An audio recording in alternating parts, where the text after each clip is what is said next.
大家好，我係港藝新星第3期嘅參展人，我叫張柱賢 Cyrus。咁我主要做嘅主要係篆刻同埋書法。書法、篆刻同埋水墨，即係關於創作媒介嘅嘢咯。一開始其實係接觸書法先嘅，咁就會被中文嗰種文字嘅象形特點吸引到。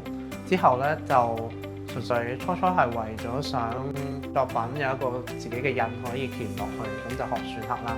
但係慢慢咧就被因為篆刻佢做嘅範圍好細啦，但係裡面嘅變化好多，咁所以就被呢種特點吸引咗。大部分都係嚟自平時常用嘅 emoji 咯。咁如果印文嘅話咧，有啲可能係廣東話嘅俚語啊，又或者係同個 emoji 相關嘅啲食字咁咯。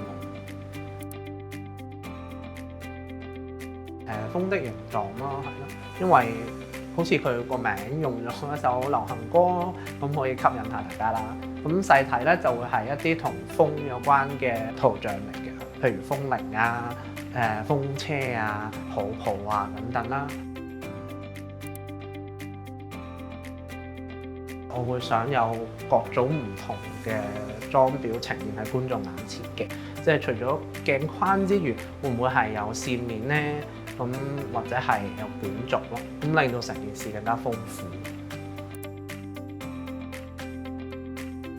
我覺得最難嘅應該係設計印稿嘅時候啦，因為首先要揀 emoji 佢嘅外形唔可以太過花巧啦，如果唔係會搶咗裡面啲字嘅。同埋就係嗰啲文字筆畫嘅處理點樣去配合翻嗰個圖像咯，呢啲位就諗好耐，要雕琢好耐。